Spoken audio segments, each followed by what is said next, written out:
fazer outro dessas. Uma foto dessas aqui foi algo... Olha só a posição. Eu me chamo Sérgio San e tenho com o basquete do Inter um histórico de décadas. Fui laureado por tempo de serviço.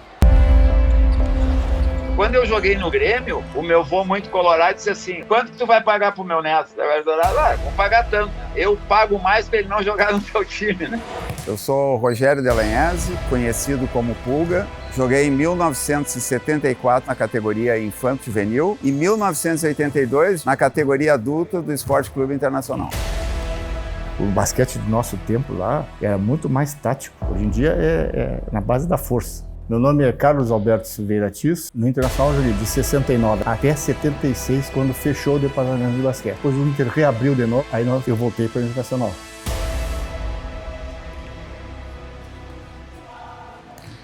O basquete era o segundo esporte mais praticado e mais apreciado no Rio Grande do Sul e especificamente em Porto Alegre, em termos de público, de campeonatos, de competição, de espaços na mídia.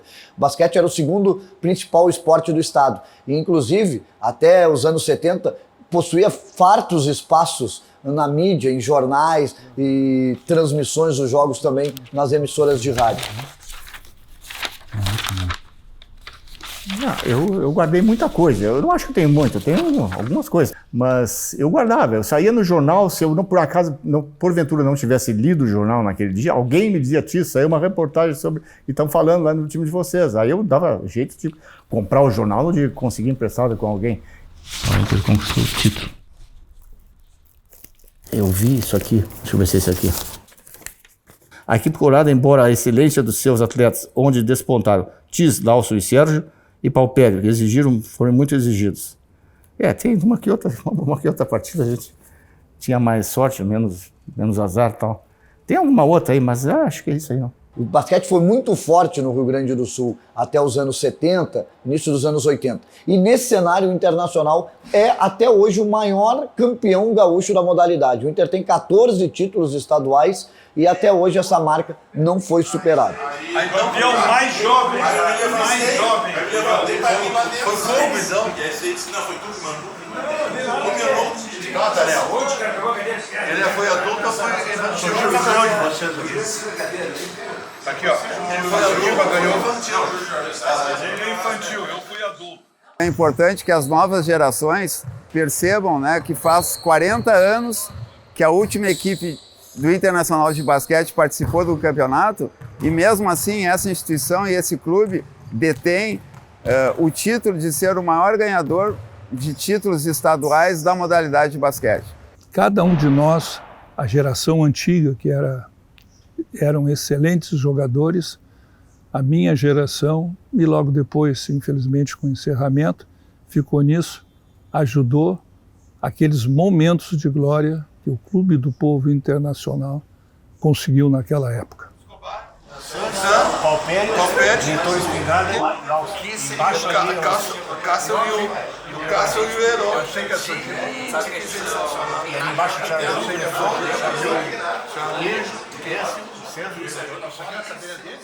São muitos personagens importantes nessa história. Não tem como contar a história do basquete vitorioso do Internacional sem lembrar do grande técnico Heron Heinz, que treinou o basquete colorado vitorioso por muitos anos. Não tem como falar do basquete colorado sem lembrar do craque Eduardo Lawson, eleito o maior jogador de basquete do estado do Rio Grande do Sul no século XX, e tantos outros nomes importantes da história colorada, desde os inícios, desde os primeiros tempos do basquete vitorioso do Colorado.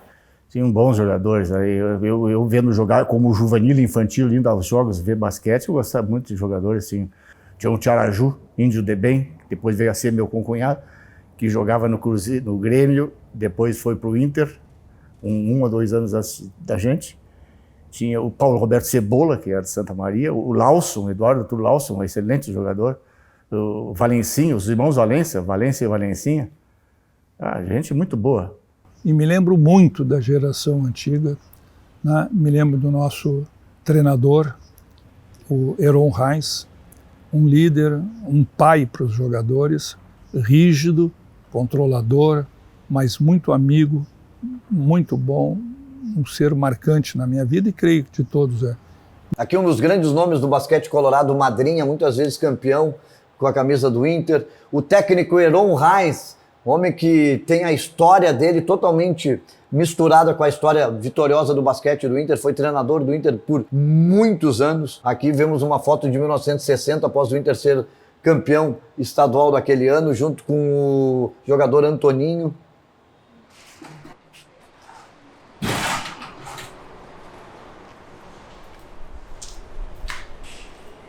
Internacional não é só futebol. Internacional já foi vários esportes, todos de elite. E esse ginásio é uma testemunha do passado. Realmente é uma testemunha de tempos áureos do nosso clube internacional.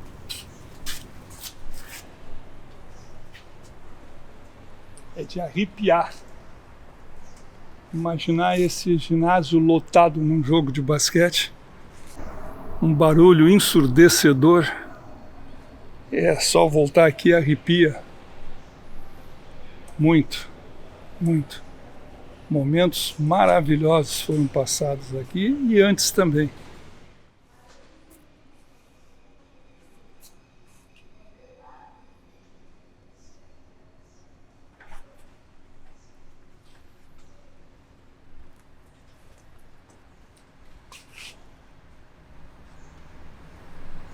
É, e nostálgico também ver ele vazio assim, sem ninguém, né?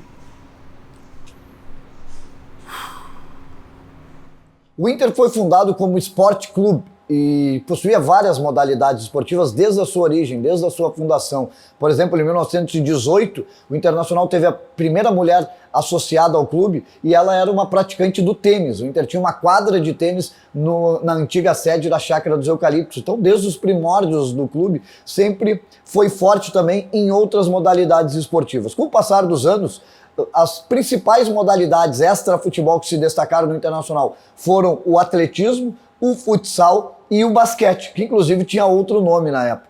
Bola ao cesto. Bola ao cesto, chamava. Baloncesto, bola ao cesto, chamava.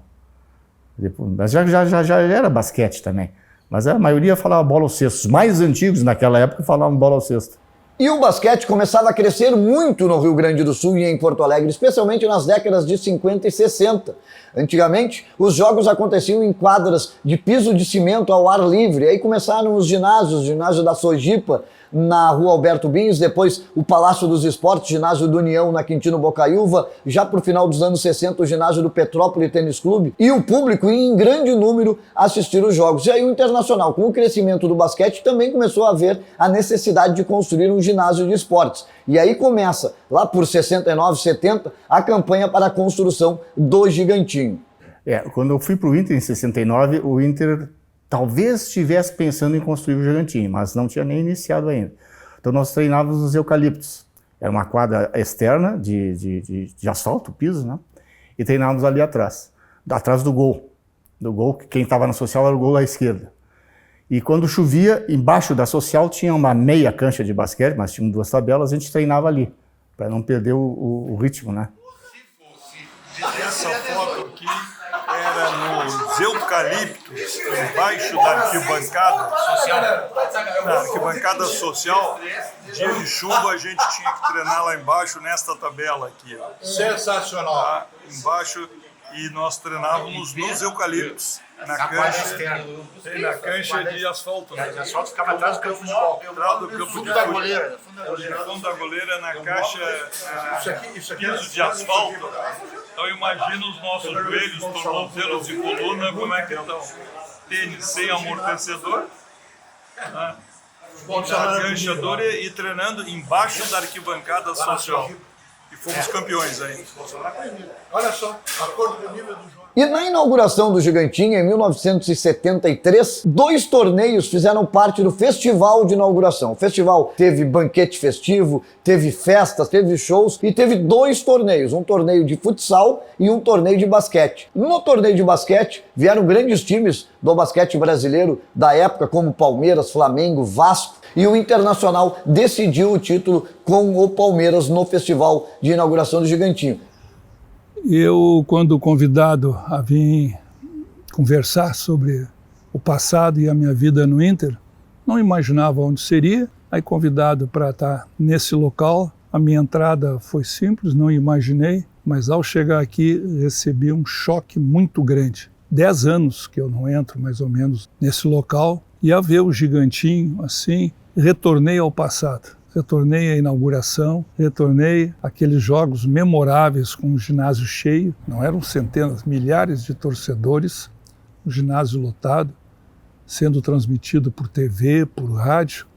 A emoção foi muito grande. Não imaginei que, ao vir conversar sobre o meu passado, minha ligação com o Inter, me abalasse como me abalou na minha entrada aqui. Para mim, isso aqui é um templo. Foi feito um Grenal festivo uma vez no Gigantinho. O Grêmio não tinha time de basquete mais, mas reuniram, convidaram um técnico, e esse técnico reuniu atletas conhecidos, e aí criou-se o time do Grêmio só para se fazer esse Grenal. Foi um Grenal comemorativo. O Colorado ganhou, ganhamos bem. Outro time não tinha conjunto nenhum, alguns até já estavam parando de jogar. A rivalidade no basquete, especialmente entre as décadas de 40 e início dos anos 70, até 72, 73, o principal rival do Internacional era o Cruzeiro, o Esporte Clube Cruzeiro, então de Porto Alegre. Inclusive com clássicos memoráveis e que até hoje são recordados pelos jogadores da época e também por adeptos que frequentavam os jogos de basquete. Tem um clássico muito falado de 1969 no ginásio do União, na Avenida Quintino Bocaiúva. Essa charge aqui saiu na Folha da Manhã, edição de esportes, que saía segundas-feiras, e nós perdemos o campeonato da cidade aqui em Porto Alegre pro Cruzeiro e fomos disputar o estadual em Santa Maria. E lá em Santa Maria nós ganhamos dele. Então o São Paulo fez a charge do Colorado saindo com a taça e o Cruzeiro encestado lá na sexta. Dezembro de 69, já. Mas é claro que quando aconteciam clássicos grenais no basquete, havia muito espaço na mídia. A mídia cobria muito os clássicos pela pujança das duas torcidas, pelo tamanho dos dois clubes. E vários jogadores também trocaram de lado, como por exemplo Cleomar Pereira Lima, que jogou no Grêmio e jogou no Internacional, e o Rogério Delaense, o Pulga. A minha família toda foi ligada ao esporte. Meus tios foram jogadores de futebol do Renner e o meu pai foi jogador de futebol do Grêmio. E era um gremista assim, não muito intensivo. Já todo o restante da minha família, extremamente colorados, principalmente o meu avô. E quando eu recebi a proposta para ir jogar no Grêmio, na época o presidente Hélio Dourado, né, fiz a proposta, o Grêmio me contratou, e assim que eu fui comunicar para o meu avô que eu iria jogar no Grêmio, ele ouviu aquilo calado, né, ele era sírio, né, ficou com a aparência um pouco fechada, pegou o seu paletó e saiu, né. Não sabíamos onde é que ele estava indo, né. No retorno, ele me disse que tinha ido no consultório médico do Hélio Dourado, que ele conhecia o Hélio Dourado, presidente do Grêmio, ofertando para o Hélio Dourado que ele iria me pagar um salário maior do que o Grêmio iria me pagar para que eu não jogasse no Grêmio, né? Essa peça aqui, que mais parece uma jaqueta, na realidade era o modelo do abrigo da parte de cima do agasalho, né, da equipe de basquete do Inter em 1981 e 1982. E no momento que ele foi confeccionado, os atletas foram consultados e uns diziam, não, nós queremos manga comprida, porque o Rio Grande do Sul aqui faz frio. Os outros, não tem sentido, a gente aquece e já começa a suar, vamos fazer de manga curta, né? Então aquele modelo, ele tinha na sua, perto assim do antebraço, ele tinha um feixe suíço. Então a gente usava ele com manga comprida e quando aquecia ou em épocas de verão, nós tirávamos aquela parte e ele ficava de manga curta, assim como vocês estão vendo aqui no museu, ele está com a manga curta, né? Isso acontece porque eu não sei para onde é que foi o resto do pedaço. E se olhar a parte de trás, tinha o nome dos atletas. Então, vocês vão ver aí o Pulga, que é o meu apelido e a forma como eu era conhecido, como eu jogava e ainda jogando basquete até hoje. Pode parecer estranho o que eu vou dizer quando eu tenho que responder qual é o legado que o Inter deixou. Pode parecer muito estranho. Se eu falasse que foi um basquete maravilhoso, não estou sendo honesto, porque o basquete daquela época não é o basquete de hoje. Então não posso dizer deixou um legado no esporte. Agora, o que realmente o Inter daquela época, o basquetebol do Internacional, com os diretores daquela época, começou lá com o Balbão, há décadas atrás, foi a formação de jovens, formação de pessoas. Pode ver, nos encontramos até hoje. Nós temos ainda um grupo do Inter que há 60 anos nos conhecemos e semanalmente, quase todas as semanas nos reunimos num bar das 6 horas da tarde até as 7h30, 8 horas para conversar. E se perguntarem o que a gente conversa, não saberei dizer, porque é tanta bobagem, é tanto falar do passado, às vezes repetido, mas é um momento alegre nas nossas vidas. Eu não fui esse dia, o Tiaraju também não tá aí.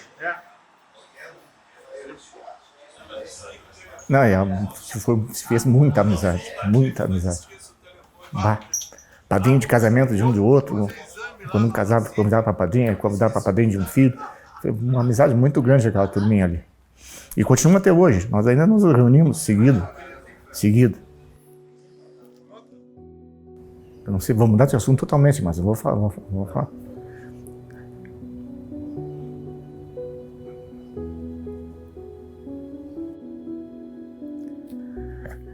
A gente ia jogar basquete, como falei anteriormente, e tinha as esposas, namoradas, cunhadas, noivas dos atletas que iam ver os jogos. E o Tiaraju, que depois veio a ser meu concunhado, levava, nem sempre, mas várias vezes levava a irmã da mulher dele. E a brincadeira era que nós viéssemos a namorar. Então o Tiaraju, um dia nós íamos jogar em Santa Cruz. O Tiaraju, ele não era casado ainda. Ele disse assim: Otis, eu sou capaz de levar a Rosa para Santa Cruz comigo. E aí eu levo a Lavínia também. Acho que vou levar a Lavínia, como se ele pudesse sair para a Rosa sozinho. Né? E tu não querias ir conosco? Não, vamos. Aí nós fomos os 4 dentro do Fuca para Santa Cruz.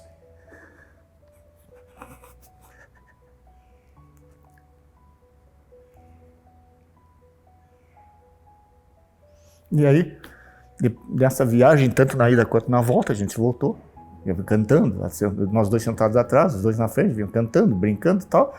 E pouco tempo depois eu comecei a namorar a Lavínia. E 3 anos depois casamos. E hoje estamos há 51 anos casados.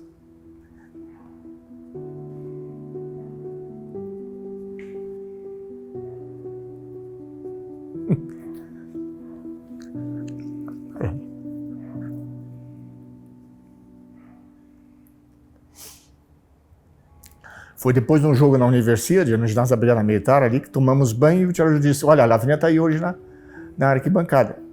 Aí eu saí do vestiário, tudo banho tomado, tá, eu subindo a escada e eu digo: só pode ser aquela ali. E era... assim que tu corta, né? E é muito legal essa iniciativa da exposição sobre o basquete, porque resgata um momento importante da história da sociedade de Porto Alegre, da história do esporte em Porto Alegre e no Rio Grande do Sul, de uma modalidade que foi muito pujante em décadas passadas, que foi o basquete. Inclusive os jogadores eram verdadeiros ídolos, eram procurados pelos torcedores, ovacionados, os ginásios lotavam. E é muito legal resgatar a história destes personagens. Eu acredito que dificilmente a gente consegue estabelecer um bom presente e uma perspectiva futura se não conhecer o seu passado e a sua história. Então, no momento em que eu fui levado pelo meu filho, né, ele chegou e disse assim para mim: pô, pai, tu tem aí o uniforme do Inter, tu tem recortes de jornais do Inter, vamos levar lá no Museu do Inter, né? Aí um dia, conversando com um sobrinho, ele me disse, ele não me chama de tio, ele chama pelo apelido: Caco, tu nunca fosse no Museu do Inter? Pô, não sabia que existia. Tem que ir lá, mas não tem nada de basquete quase no tempo de vocês, tia. Tem outras pessoas lá que foram depois de vocês, tem antes, mas no tempo de vocês não tem nada. Vocês tinham que dar um jeito de fazer, reativar isso aí, tia. E agora eu estou sabendo que está sendo reativado, vai ser reativado, vai também mostrar os outros esportes que eram praticados lá no Internacional, que hoje já não são, E hoje só resta futebol, agora tem feminino também. Primeiro que eu levaria, meus netos. Meus netos. Para eles verem que o vô foi alguma coisa e que o Internacional foi alguma coisa. Depois, levaria todo mundo que eu pudesse levar. Todo mundo. Eu acho que até faria grupos de excursão para vir ver isso aqui. Sentar lá. Acho que eu botaria todo mundo. Ainda faria propaganda nas redes sociais, visite o Museu do Inter, conheça o Inter do passado. O Inter não é só o de hoje. O Inter é o passado, hoje, e nos preparamos para o futuro com base no passado. O passado não é esquecido, o passado é um arquivo que a gente busca nele informações, conhecimentos e princípios para ser usado no presente e aprimorados para o futuro.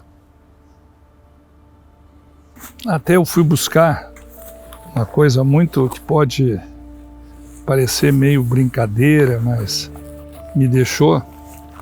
Eu tenho aqui essas faixas que eu guardei, a faixa de campeão estadual de basquete de 1969, campeão de 1972 e campeão estadual de basquete do ano de 1964. Essa é a que eu me referi, meu primeiro título no ano que eu subi do juvenil para o adulto e fui o campeão daquele ano mais jovem.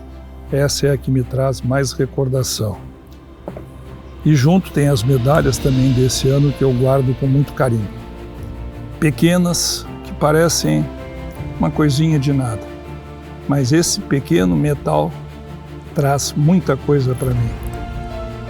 Esses pequenos metais me orgulham e eu posso dizer, eu fui jogador de basquete do Esporte Clube Internacional. Valeu a pena isso.